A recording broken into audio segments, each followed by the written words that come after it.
Hello friends, आज बात करते हैं फाइनेंशियल इमरजेंसी के बारे में। दोस्तों, कोविड-19 महामारी के कारण भारत में ही नहीं बल्कि पूरी दुनिया में फाइनेंशियल और सोशल एक्टिविटीज़ में रुकावटें आ रही है। और यही वजह है कि फाइनेंशियल क्राइसिस दिन ब दिन बद से बदतर होती जा रही है। और इसी वजह से भारत के संसद सदस्य, राष्ट्रपति, उपराष्ट्रपति, अलग अलग राज्यों के राज्यपाल, इन्होंने अपने वेतन का 30% अगले 1 साल के लिए भारत के कंसोलिडेटेड फंड में डोनेट किया है। ऐसी टेरिबल सिचुएशन में हर किसी के मन में ये डाउट है कि क्या भारत में फाइनेंशियल इमरजेंसी घोषित की जा सकती है। हालांकि हमारी फाइनेंस मिनिस्टर निर्मला सीतारमण जी ने ऐसे किसी भी पॉसिबिलिटी से फिलहाल तो इनकार कर दिया है। फाइनेंशियल इमरजेंसी के बारे में एक इम्पॉर्टेंट बात बता दें कि आज तक भारत में कभी भी फाइनेंशियल इमरजेंसी लागू नहीं की गई है। और यही एक कारण है कि बहुत से लोग ये नहीं जानते हैं कि फाइनेंशियल इमरजेंसी कब और किन परिस्थितियों में घोषित की जा सकती है और इसको डिक्लेयर करने का अधिकार किसके पास होता है। दोस्तों, आज की वीडियो में हम फाइनेंशियल इमरजेंसी के बारे में डिटेल में बात करते हैं। सबसे पहले हम ये जानते हैं कि भारत के संविधान में किस तरह की इमरजेंसी का प्रावधान किया है। भारत के संविधान में इमरजेंसी प्रोविजन जर्मनी के संविधान से ली गई है और भारत में 3 तरह की इमरजेंसीज लागू हो सकती है। पहली है नेशनल इमरजेंसी, आर्टिकल 352। दूसरी है प्रेसिडेंट रूल, आर्टिकल 356। और तीसरी है फाइनेंशियल इमरजेंसी, आर्टिकल 360। इन 3 इमरजेंसीज में आज हम फाइनेंशियल इमरजेंसी के बारे में डिटेल में जानेंगे, क्योंकि कोविड-19 महामारी के कारण सबके मन में ये सवाल है कि क्या भारत में फाइनेंशियल इमरजेंसी लागू हो सकती है। सबसे पहले जानते हैं फाइनेंशियल इमरजेंसी क्या होती है, कब और किन परिस्थितियों में फाइनेंशियल इमरजेंसी घोषित की जाती है और इसे घोषित करने का अधिकार किसके पास होता है।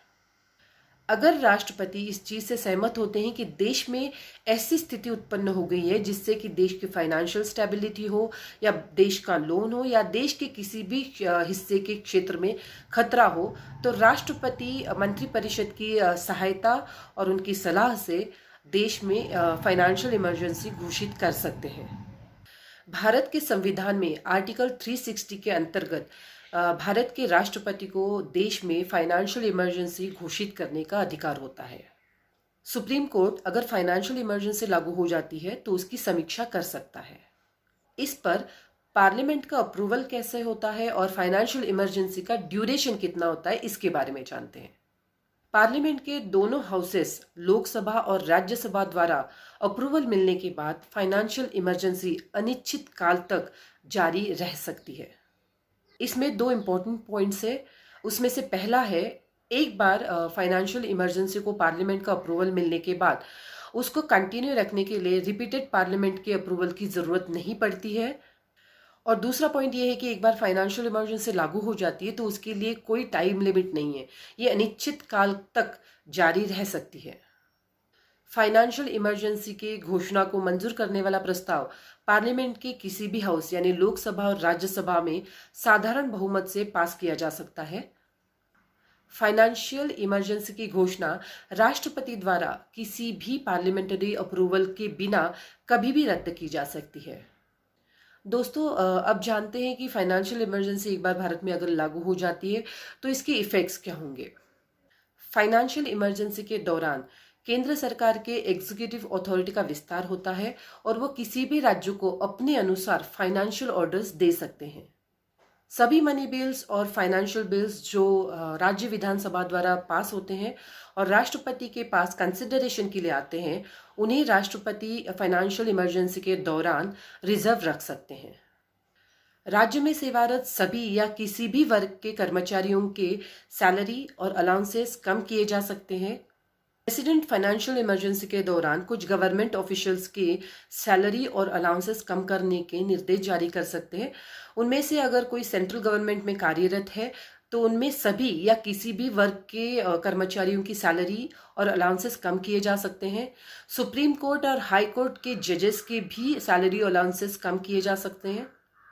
इस तरह फाइनेंशियल इमरजेंसी के दौरान केंद्र को फाइनेंशियल मामलों में राज्यों पर पूर्ण नियंत्रण प्राप्त हो जाता है और इस वजह से राज्यों के फाइनेंशियल ऑथराइजेशन को खतरा हो सकता है।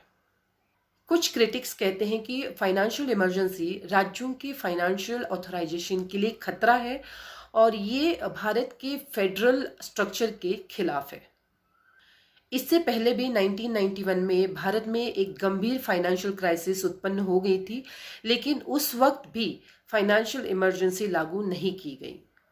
इसीलिए इस समय भी फाइनेंशियल इमरजेंसी के बारे में सरकार को एक कॉन्शियस डिसीजन लेना होगा। कोविड-19 महामारी पूरी मानवता पर एक खतरा है और ऐसे समय में अगर सरकार फाइनेंशियल इमरजेंसी घोषित करने का निर्णय लेती है तो इस समय पूरे देश को सरकार का साथ देना होगा। यह हमारा नैतिक कर्तव्य है और हम उसे निभाएंगे, ऐसी आशा करती हूँ। धन्यवाद।